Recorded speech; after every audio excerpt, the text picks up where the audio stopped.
Hi, everybody. Welcome to the latest episode of the Hidden Gems podcast. And this is a show where we like to talk about a streaming service and the hidden gems that you can watch on that service. It's a lot of fun. I am film critic Rachel Wagner, and Ryan is here. Hey, Rachel, it's great to be back with you once again. Uh, kind of mentally preparing myself because for context, I was supposed to go see Avatar: Way of Water with a friend, but it looks like the friend may have to bow out. So at the same theater, Oh, I found out that they're showing The Whale, and so I'm interested to go and see it. So I am mentally hyping myself up because I know that movie's probably going to tear me apart. yeah, it was not my favorite, but it'll be interesting to see what you think because my friend Scott Menzel was his favorite of the year. So it's a very divisive, one of those divisive films. So Yeah, but I hear Brendan Fraser is awesome. So I've been a fan of the guy for a while now. mhm. So I hope that this is a comeback for him. Yeah, it seems to at least be a comeback as far as him getting more roles and stuff. So that's exciting. Yeah, I've heard Yeah. rumors that he might be interested in doing another Mummy movie, which I would be interested in.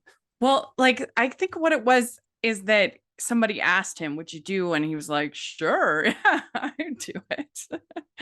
uh, but yeah, I mean, it could be interesting. I haven't seen. Were there three of those movies? I think It I only was seen the it was first a one. trilogy. It was a trilogy if you don't count the Scorpion King, but three mainline Mummy movies: The Mummy, The Mummy Returns, and The Mummy: Tomb of the Dragon Emperor. Yeah. How many times can that mummy return? Well, yeah. Well, at least with Tomb of the Dragon Emperor, it was a different one. So at least they Okay. diversified on that one. I don't think I ever saw any of those other ones, just the first one. I don't Maybe. hate it. I don't hate it as much as everyone else. Maybe it's because I'm such a big fan of Jet Li, but he is at least good in that. The third one. Yeah, and I also, Mm. and let me double check, let me fact check myself. I think Michelle Yeoh is also in there. Oh, Let me check yeah. or I speak too quickly. Yes, she is. She Yeah, is. there we go. She's the main romantic lead. It's a whole big story, but she is in that. Oh, cool. Good. Well, why don't you tell everybody what streaming service we're talking about today? We're talking about Hulu, and honestly, the past couple of years have been really good for Hulu. They've been delivering with some of their originals, like Summer of Yeah, Soul was one of my favorite movies of 2021. Prey true. was better than it had any right to be. And so they've been secretly crushing it. Hmm. Yeah, it's kind of confusing for me, Hulu. I don't really understand it. Like it was easy to understand when it was kind of adult Disney, right? And but now you've got stuff like Logan and Deadpool and stuff like that on Disney Plus. So I don't really understand its role, but they have had some good stuff. Like I don't get why certain things are they decide, oh, we're gonna put this on Hulu, or we're gonna put this on Disney Plus. But nevertheless, yeah, they had some good stuff. And I particularly wanted to do Hulu because when we did our 2022 Disney ranking, me and Stanford, we had some Hulu stuff that we watched, and they were actually real surprising. So you'll see I have two of those that I talked about in that podcast on this one. Oh, can't hear you. That's my bad. I mute myself to check on one thing and I forget. But yeah, like I said, Prey last year, it didn't make my top 10, but that movie was surprisingly really good and a lot of fun. I mean, after Yeah. The Predator, there was nowhere left to go but up. But so the job was done for it.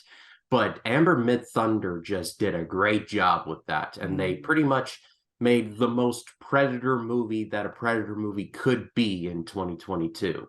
So Dan Trachtenberg really over delivered on that. Yeah, I've heard that. We didn't include it in our ranking because I have never seen any Predator movies, not even the first one. So it felt like a weird thing to like start out with this one, and not have seen the first one. And I just didn't have time to to watch, do a Predator binge. So I haven't seen it. I didn't include it in the ranking. But I have heard nothing but good things from everybody I know who's seen it. So that's good. The Predator canon is loose at best, so you can pretty much watch Prey with no knowledge of the Schwarzenegger Predator, and I think you'd be fine. Mm, I okay. would suggest watching Predator because number one, it's awesome, but number two, just for the historical significance. It adds a little bit of context as to how dangerous the Predator is. But if you go into Prey completely blind, I don't think you would Mm-hmm. suffer from it. Interesting. Interesting. Yeah. So Hulu's just kind of this like weird, confusing stepchild for Disney. I don't really understand what it is, but like you said, they do have some good stuff. They really do. Maybe, and this is just I have no experience in like studio stuff, so I'm just doing full armchair quarterback. Look, there's my armchair, and I'm about to quarterback. But Yeah. maybe they can treat it like they did Touchstone back in the day. Just throw all of their Mm-hmm. more near the knuckle stuff onto there. Well, I mean, that's what it was for a long time. It was sort of adult Disney. And so but now they've allowed all these adult properties to get onto Disney Plus. So it's just a little confusing. Their branding. I thought that was just in the UK and Europe and all that. No, no. You can watch Logan on Disney Plus. You can watch Deadpool on Disney Plus. You can watch Daredevil. Um, all these and I I think the big problem is that like Bob Iger was somebody who really knew how to do branding. Mhm. Like he knew how to like sell a brand. And Bob Chapek did not care about that. It's, at least from what I've seen, he did not care about that, and he let things get really murky. And so I wouldn't be surprised if we start to see kind of a pullback from that now that Iger's back. But that's just my guess. But Well, anyway, Iger's back in the chair, so yeah. it's looking like we might see some improvement, but who really Mm-hmm. knows? Well, let's dive in. Let's talk about it. Our five picks. What is your first pick? So my first choice, and this is definitely the grayest of the gray area that I've put myself into, considering that it's very recent and it's from a very famous director, but I'm going with The French Dispatch. The more I think about Mm-hmm. this movie, the more I like it. I don't think it's my favorite Wes Anderson. That's still Fantastic Mr. Fox by a large margin. But this movie's still a lot of fun. It's got all of Wes Anderson's friends, Bill Murray, Tilda Swinton, Yeah. Owen Wilson. You got some new people in there like Timothy Chalamet, but if you've seen him in one Wes Anderson movie, then they're in this movie somewhere. And Right. I like the anthology style that they went about this, kind of like reading a newspaper about how there's different sections and different stories in each section. I still think my favorite section of the movie is the stuff with Benicio, or was it Benicio or was it Javier He's Bardem? the artist, Yeah, that's the Benicio. one. That was my favorite. I like what they did with that. And I like the movie as a whole, but that section was my favorite. I got the most kick out of that one. And like I said, I don't think this is my favorite Wes Anderson. I still need to do a bit of a deep dive on Wes Anderson because I've only seen his more recent stuff. I haven't seen like Rushmore and all that, and I really got to fix that. But Mm-hmm. I saw people saying like, "Oh, this is one of Wes Anderson's lessers." And I'm like, as someone who's only seen like his more recent stuff, I really liked this one. So I Mm-hmm. give this one a pretty positive positive recommendation. Yeah, I did give it a positive review. I think the shorts are like a little bit hit and miss, but I love the one that involved the animation. Of course, that was really cool. And the Yeah, I liked the artist one. That was pretty good. The one with Frances McDormand and I think it's Timothy Chalamet, I didn't like as much. But overall, it was a fun. Like I said in my review at the time, said that it was. I said the French Dispatch is something to be appreciated more for its artistic accomplishment than its story, or in this case, stories. The cast feels underused at times, but if you like Wes Anderson, you'll enjoy it. Certainly not one of his best, but a fun enough lark. Yeah, I will agree with you on the cast part. I mean, Bill Murray, I think maybe has three or Yeah. four scenes. He's the editor and he's dead, like in the first, oh, he's dead now. I'm like, way to use Bill Murray. I mean, get your bag, Bill, but I mean, come on. Yeah. And as I recall, Owen Wilson's barely in it. I think he has like 2 lines too. Let's go on a sightseeing tour. That's one of them. Yeah. But I think it counts. I feel like it's a movie that got kind of lost in 2021, that nobody really talked about. It didn't get any Oscar nominations, even for production design or costume design, which is surprising because those were exemplary. Those are always great in Wes Anderson. And I'm not sure why anybody that's a Anderson fan wouldn't like this.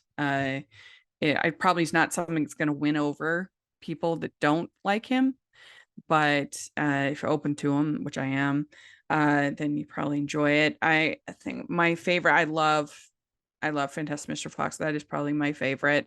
But Grand Budapest Hotel is probably my second favorite. I think that one's really good. Yeah, that's another good one. That's definitely in the top five. But I mean, Fantastic Mm-hmm. Mr. Fox is so wonderful in so many ways.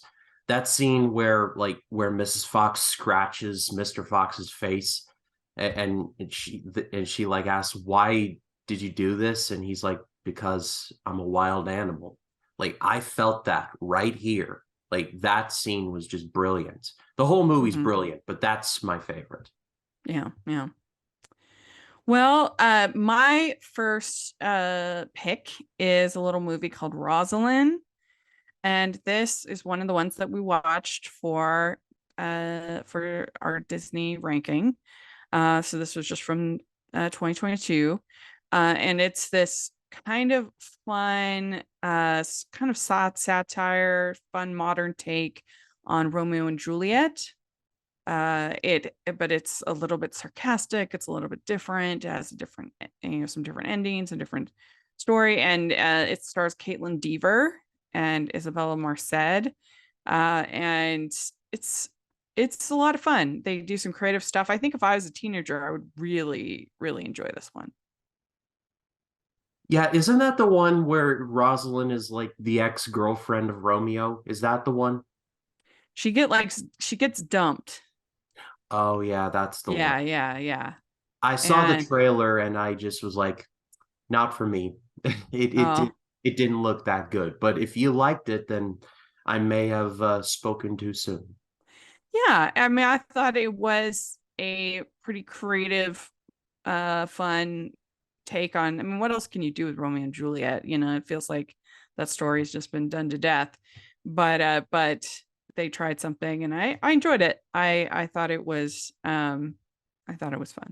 So, Yeah, uh, also I'm a big fan of Caitlin Dever, who plays Rosalind mm-hmm. in there. I really liked her in the show Last Man Standing, and she's been good in other smaller roles. I know she was in Booksmart, but I still have not seen it. I know, bad me, I haven't seen it, but I've heard good things. Yeah, she's really good in Booksmart, and yeah, just in general, she's a fun actress, and I just thought it was a creative, new, fresh take on a story that we've seen a lot of times. So like if you like things like 10 Things I Had About You, or stuff like that, like kind of fresh takes on Shakespeare, She's the Man, then I think you'll enjoy this. So what's your next pick? So my next choice is a documentary from mid to late last year, and this is a documentary that I watched on a bit of a whim, and I absolutely loved. It's called well, it's ironic. I say I loved it, and it has love in the title. It's called Fire of Love. This is from Yeah. National Geographic, and it tells the story of Maurice and Katia. No, that's not her name. Yeah, What is Katya. Oh, that Katya. is her name. Thank Yeah. you. Maurice and Katia Kraft, who from the late 70s to the early 90s, they were volcanologists. They went and they studied volcanic activity. which is a job that I would never apply for because I don't live near a volcano, and I'm so grateful that I don't, because those things low key kind of scare me. They're unpredictable. You could be just driving to work one day and all of a sudden they're like, oh, the volcano's acting up again. But I love this documentary so much. The footage that the crafts were able to get was so I couldn't believe it. I was watching it like this was captured with 1980s hardware. How is this possible? Like they were clearly like cinematographers in a past life because it shows. And the movie did a good the movie did a good job of showing that they took their jobs very seriously, and they kind of dedicated their lives to it because they were so disappointed after Vietnam and all of that. They were just so disappointed in the human world. They were like, you know what? We're just going to study volcanoes for the rest of our lives. And there's a nobleness about that that I really liked. And I liked this couple. I loved how they just supported each other and were there for each other to literally their dying days. They literally died together watching a volcano in Japan. It's sad, but also like they died doing what they loved. So there's a weird sort of contentment about that. Yeah. But it's really sad that this movie didn't get as much love as it should have gotten. Maybe it's the Nat Geo factor, I'm not sure, but it's a great documentary. I mean, the documentary branch is ridiculous, but I would still be surprised if it didn't get nominated for best documentary. But you know, I they never cease to amaze me with their stupidity. Um, but yeah, this is I enjoyed this. I thought it was good. The volcano footage. I saw this at Sundance last year. The volcano footage was unbelievable. I think that they must have had a hard time finding people who actually knew them because they did pass away in 91. Because I that was the only thing that I kind of wished that we'd gotten a little bit more about them and their life. It was a lot of the volcanoes, but it still was really good. And yeah, that footage was awe-inspiring, really incredible. Yeah, I will give you that. The narrator sounded like she definitely did not know these people. I mean, they died in 91, so I imagine that it must have been hard, but I can see where you're coming from to like get a friend of theirs or a colleague, Yeah, and they I didn't have guess. any children, so they don't have those, you know, that. But it's interesting. The narrator is actually the director, Miranda July is her name, and she's done a bunch of indie films, in directed a bunch of indie films, including I wasn't a big fan of it, but a lot of other people loved it. Was Cajillionaire. Anyway, it's kind of interesting that they have this indie director as the narrator. Yeah, she had a good voice for it and all, but Yeah. I do see where you're coming from. It definitely would have helped, like I said, get a colleague, a friend, someone of Hmm. that nature. Yeah. They must have had a hard time finding people. I mean, that's just my guess is that, but but yeah, it's a good movie. I definitely gave it a good review. So my next choice is another one that we talked about in 2022 ranking, and that's Darby and the Dead. And this is it feels like a Disney Channel original movie, but it's longer and it has more swearing. So that's probably why it ended up on Hulu as opposed to Disney Plus. But it's really charming.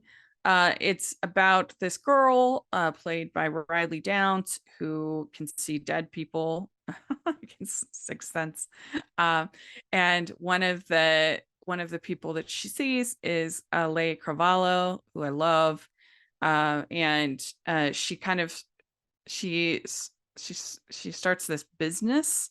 Uh, um, she talking to the spirits, and things get kind of complicated. And there's this boy, and she starts helping people talk to the spirits, and it was cute. It was really charming. I'm pretty hit and miss when it comes to teenage characters and a lot of stuff, but they were both likable and funny, and So I enjoyed it.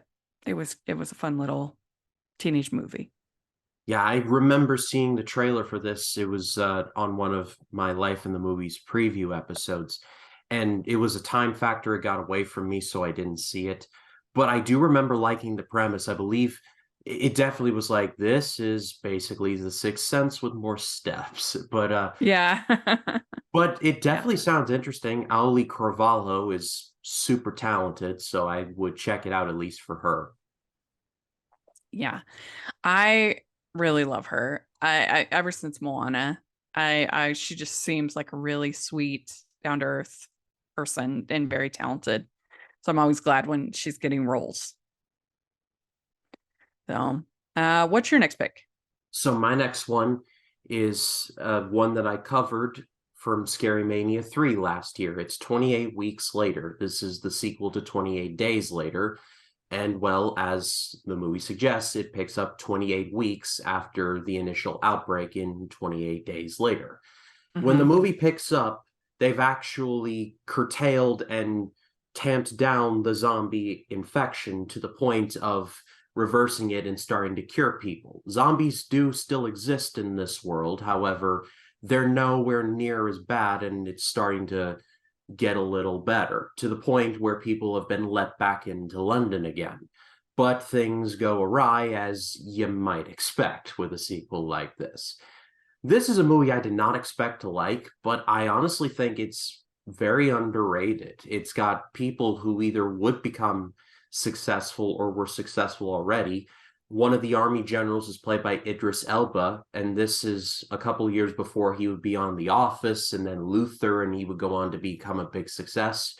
One of another soldier is played by Jeremy Renner, who, well, Hmm. unfortunately, he was in the news recently with his recent accident. I hope he gets better soon. It looks like he is on the road to recovery from the videos that I've seen. I hope he does get better soon. But he is good in here. And really, I give this a recommendation because of the opening 15 minutes, because this sequel did not have to go that hard in the first 15 minutes, but it did. And it was subtly really great. And it made me kind of excited. And I hope, and I believe this is in the cards.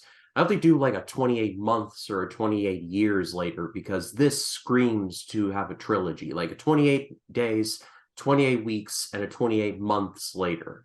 Like just have do it. I like the symmetry of it, especially coming off of COVID. I mean, there's so much material you could do with that. But anyway, this is a very underrated sequel. Hmm. Cool. I've never seen any of them, so it's interesting. Yeah, Yeah, and you're right. It does have a great cast. Rose Byrne, mhm. Imogen Potts. And it's nowhere near as good as 28 Days Later. Let me just get that out of the way. And Danny Boyle was not involved in this because he was busy with another project. But for what this is, it was better than it was expected. Cool. Cool.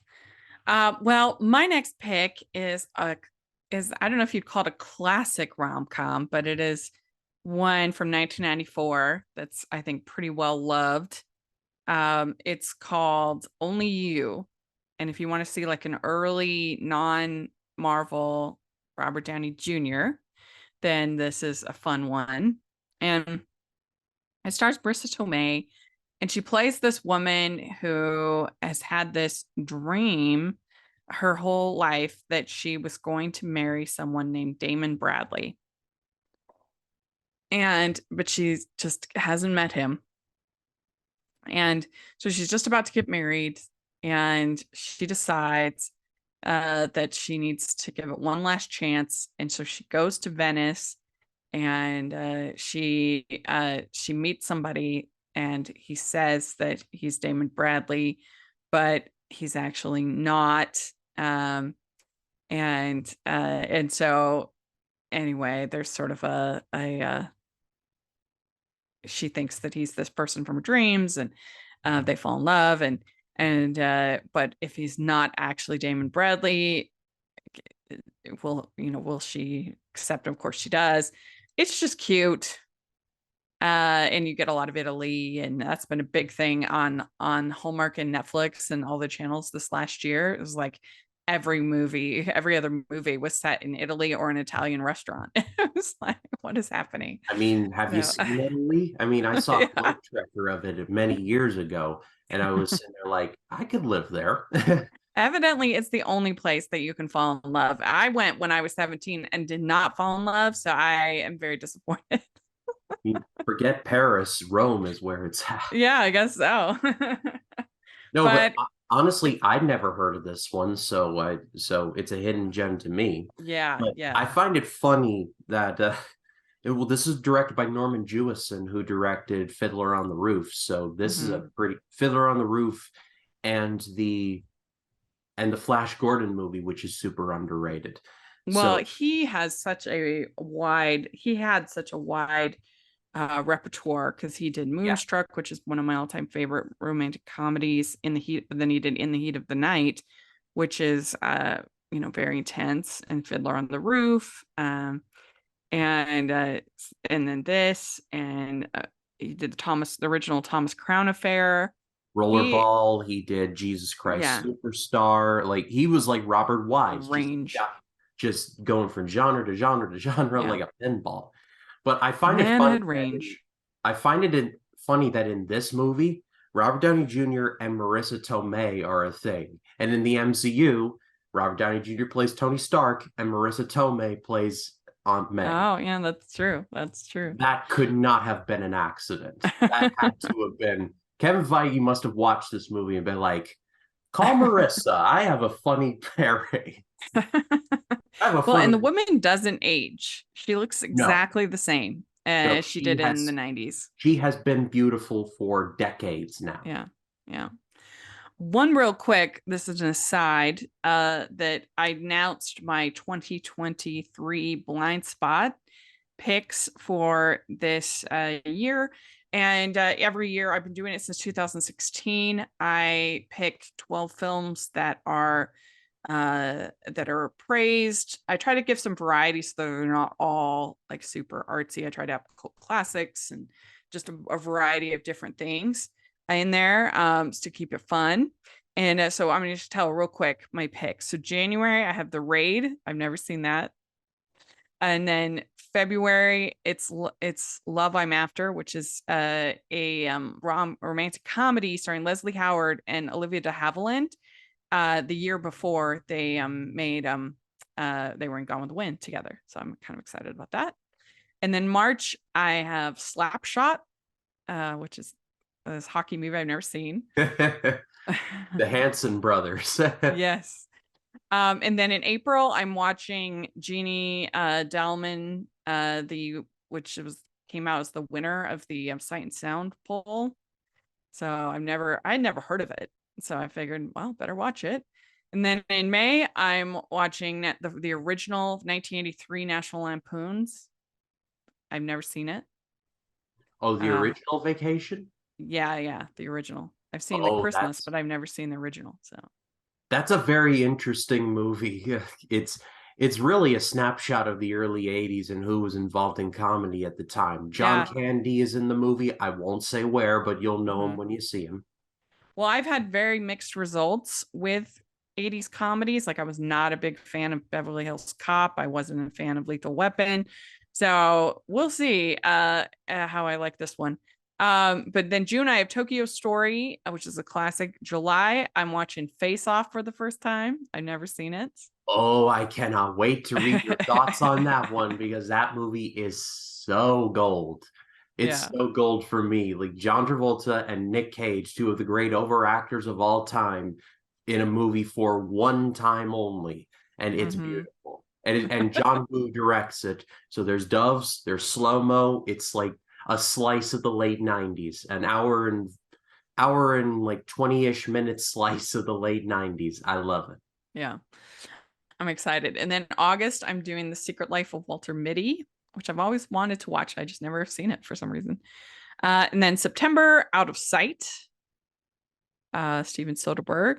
October, I've been trying to catch up on these classic horror, trying to be more educated. I'm watching Trick or Treat in October, so that will be. The Michael Dougherty one from 2007. Mhm. Oh, that movie's so good. It's not too like it's not too scary for a That's horror what I've movie, heard from a lot of friends. but it captures October like so well. Hmm. It's Yeah. it's such a great little snapshot of Halloween. That's what I've heard from a lot of friends. So November, I'm watching A Fistful of Dollars, Oh, that's a classic. Clint And very, Eastwood. it's very long, but it is a great movie. Mhm. I would say the canon is loose, but I mean, The Good, the Bad, and the Ugly is obviously the one people recommend the most, but Fistful of Dollars is great as well. Yeah, I'll have to remind me. Then December, I'm watching Trading Places, another 80s comedy. So Oh, I've never yeah, seen. with Eddie Murphy and Dan Aykroyd. It's a Christmas movie, and there's just not that many Christmas movies left I haven't seen. Oh, So that does not shock me in the slightest. right. So anyway, that was a tangent, but I am excited about it. I think it's a good variety. Got some comedy, got a western, got um indies, international, got a little bit of everything. So I'm excited. No, So I'm let's. looking forward to reading that. Yeah. So I think do you just have one more or two I more? Where are we at? believe I forgot. I believe I have, let me check. I've got Two two more. more. Two more. Okay, what's your next pick? So my next choice is from 2003, and it's a comedy that I have a lot of good feelings over. It's called Shanghai Nights. This is the sequel to Shanghai Noon, starred Jackie Chan and Owen Wilson. And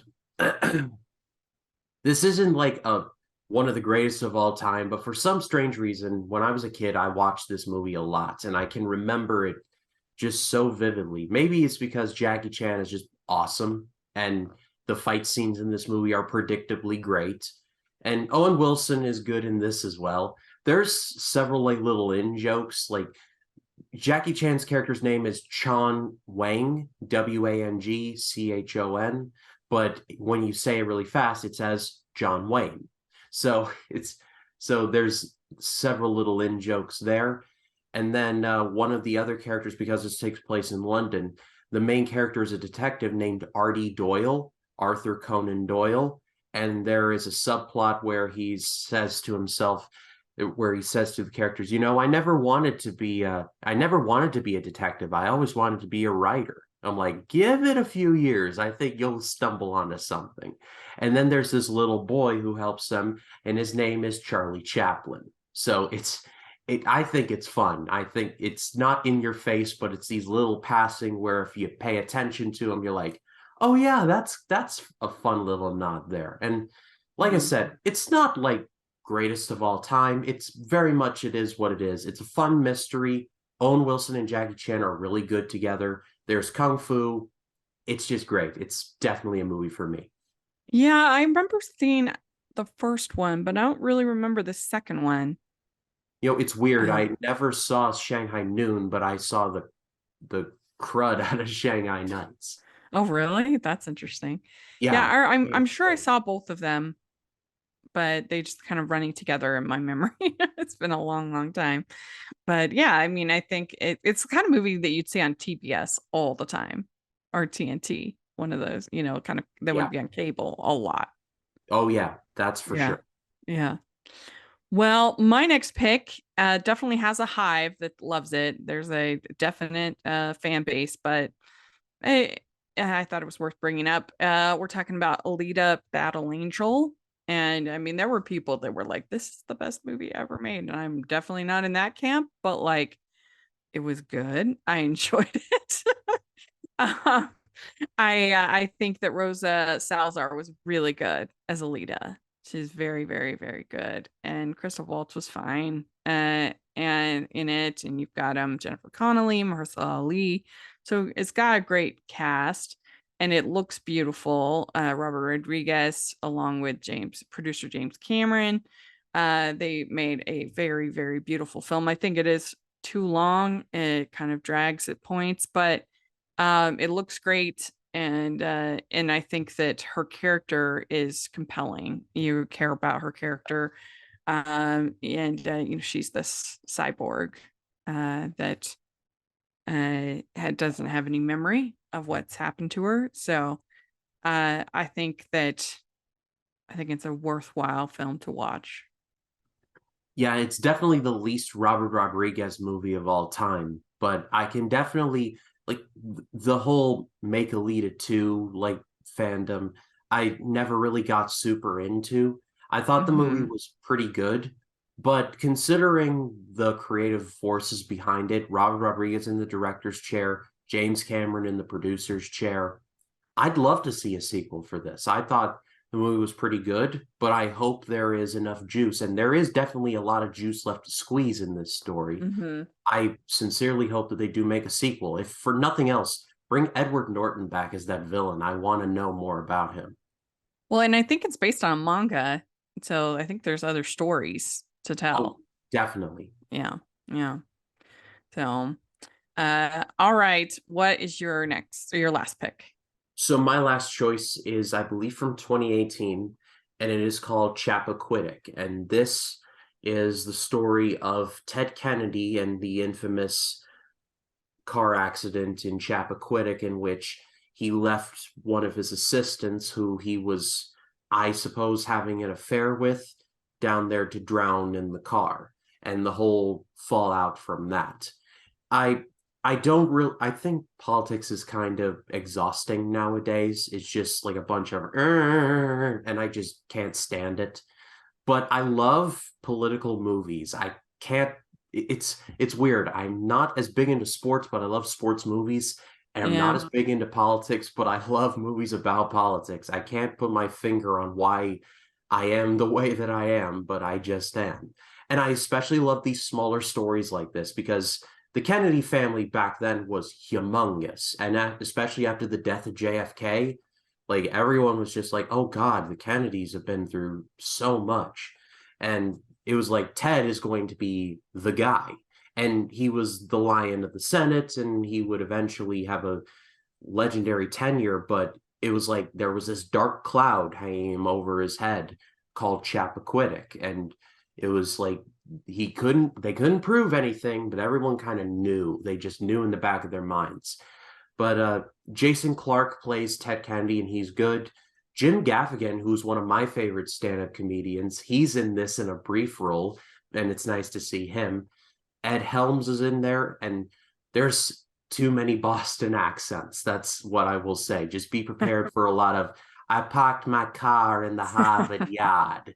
Yeah. Just them saying things like the like port and just like all Yeah. these other It's things. amazing they didn't get any of the Wahlbergs to be in the movie. That was a massive missed opportunity. Yeah. Yeah. But it's a very solid little drama, and I give it a big recommendation. Hmm.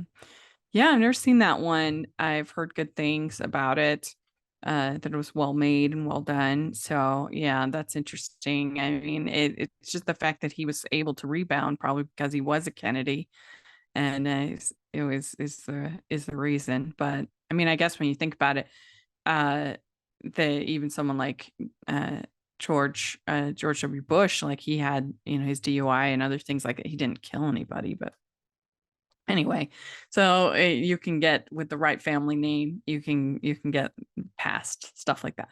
Remember, kids, it's not what you know, it's who you know. Yeah, sad but true. All right. Well, my last one is another one that we talked about in the our 2022 ranking, Disney ranking. It's Good Luck to You, Leo Grand. And this movie is a movie that kind of feels like a play. It's just really it's about just these two people, uh, really in a hotel room for like 90% of the movie. And basically, this is an adult story, but you have this woman who she hires an escort named Leo Grand, who's played by Dale McCormick, and and it's just about their interactions together, and he helps her kind of overcome um, a lot of negative self-talk and other things that she's been having for years and years and years. And she grows to kind of respect him, and what he does and his choices. And people say, oh, this is very sex positive, which is true. But really, the main star of this movie is both of the performances are excellent, and you really get to know these characters. The script is the main star.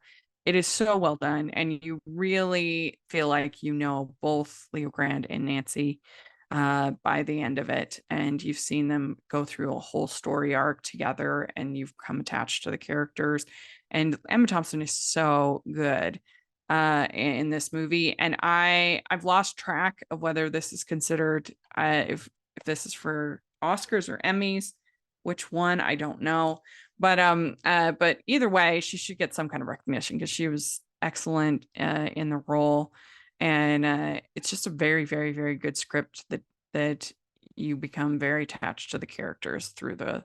Of course, it's not like a topic that I would typically watch, and I was a little bit hesitant, but I had so many people say this is really good. We should watch it, and they were right. It is really good. It's very well done. So there we go. For some strange reason, I thought it was Good Luck Leo Grande because of how it's spelled, but it's Leo Grande. Yeah, yeah. And I mean, I like I said, I was hesitant with sort of the topic, but it's all handled with a lot of class, and it's really about the characters. Yeah, right. So there we go. We did it. Very good. We talked about, let's go over our picks real quick.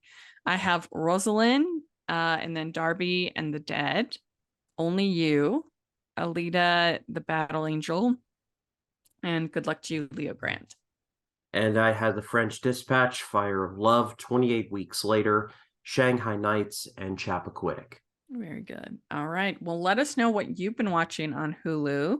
We didn't really talk about any of the shows that they have on there. So if you're a fan, let us know what you enjoy on Hulu. We'd love to hear your thoughts in the comments. And Ryan, where can people find you? People can find me on Facebook, Twitter, Instagram, and Letterboxd at RyanCam20. Then there's, of course, my YouTube channel, which is just called Ryan Cam. This is going up on Friday, which means that my Rocky series has begun, where I'll be reviewing every Rocky film in honor of Creed 3. So the first Rocky, I guess, re-review, because I covered it for the AFI project. But, I mean, you can't talk about Rocky too much, in my opinion. That movie's an all-timer. And then on Monday, I will be continuing my Shyamalan project, reviewing all the Shyamalan movies I've yet to cover in honor of Knock at the Cabin. Going to be talking about Lady in the Water. Yeah, that was a brutal sit, but the happening was even worse. So watch me in my pain if you are interested. And then they're both really bad. yeah, They really are.